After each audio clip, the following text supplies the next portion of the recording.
Alors je vais vous proposer de fermer les yeux quelques instants et de vous imaginer un soir d'été. Vous êtes sur la plage et vous observez le soleil qui disparaît doucement derrière la ligne d'horizon.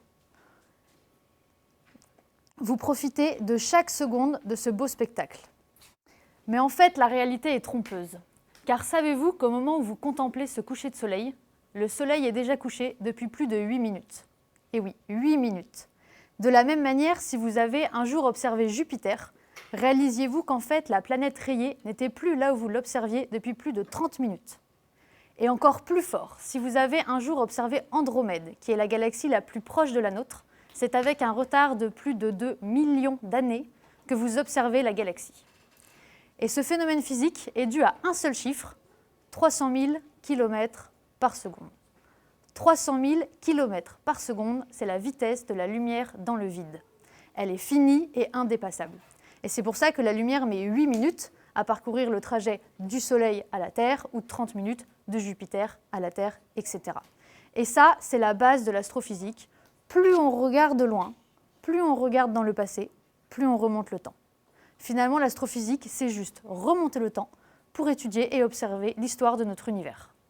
On pourrait comparer l'astrophysique à une sorte d'archéologie du cosmos. Et ça, c'est précisément le but de ma thèse. Je remonte 10 milliards d'années en arrière pour observer et comprendre les premières galaxies de l'univers. Mais bon, vous vous doutez bien que ce n'est pas si simple que ça. Parce que même si la lumière de ces objets très lointains nous parvient aujourd'hui, en fait, ces objets célestes sont tellement loin de nous que la lumière est très affaiblie. Et finalement, ce qu'on va voir, même sur les plus puissants télescopes du monde, c'est une minuscule tache très faible, et ce n'est pas avec ça qu'on va percer les mystères de l'univers. Mais bon, on a une solution à ce problème depuis 100 ans tout pile, grâce à Albert Einstein.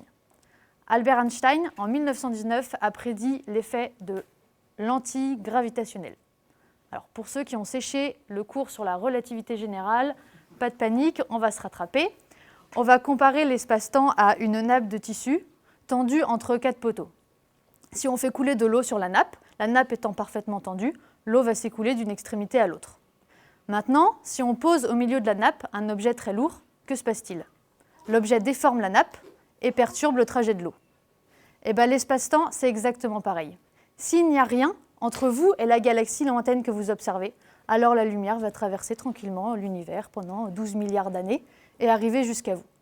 Mais elle va être tellement affaiblie par ce long voyage qu'en fait, on ne va rien voir du tout.